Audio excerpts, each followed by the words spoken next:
আসসালামু আলাইকুম প্রিয় বন্ধুরা, কেমন আছেন আপনারা? আশা করি আপনারা সকলে ভালো আছেন। ইনশাআল্লাহ আমিও খুব ভালো আছি। প্রিয় বন্ধুরা, আবারও নিয়ে এলাম আপনাদের জন্য দুর্দান্ত একটি ফলের ভিডিও।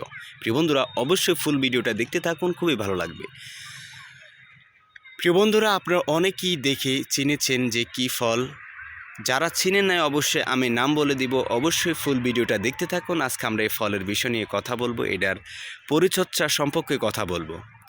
তো প্রিয় বন্ধুরা, মাশাআল্লাহ প্রচুর পরিমাণ ফলন হয়েছে আর এটা খেতে খুবই মিষ্টি।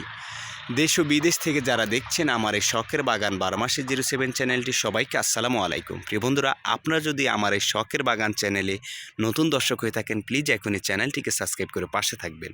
প্রিয় বন্ধুরা, চলুন বেশি কথা না বাড়িয়ে আমরা চলে যাই এই গাছের পরিচর্যা সম্পর্কে। বন্ধুরা, আপনারা জানেন আমার এই শখের বাগান 12 মাসে 07 চ্যানেলে বিদেশি ও বাংলাদেশি জাতের বিভিন্ন ধরনের ফল ফুলের ভিডিও দিয়ে থাকি এবং গাছের পরিচর্যা বিষয় নিয়ে কথা বলে থাকি।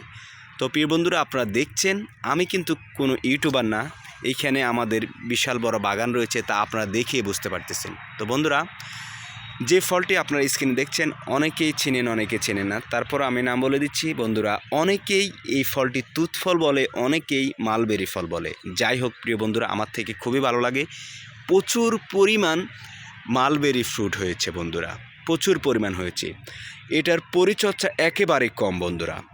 আমরা যারা ছাদে লালন পালন করব, অবশ্যই প্রত্যেক 6 মাস পর পরে হালকা টিএসপি পটাশ সার, 3 মাস পর পরে গোবরের সার দেব। যারা মাটিতে লালন পালন করি তাদের তো কোনো পরিচর্যাই লাগবে না বন্ধুরা। তো বন্ধুরা, এটার ফলন প্রচুর পরিমাণ, এটা খেতে খুবই মিষ্টি এবং ধরেও প্রচুর পরিমাণ। এটা খেলে শরীরের জন্য অনেক উপকার।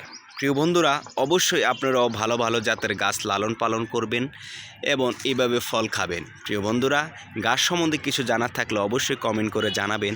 ভালো থাকবেন, সুস্থ থাকবেন। কথা হবে অন্য কোনো ভিডিওতে। আসসালামু আলাইকুম।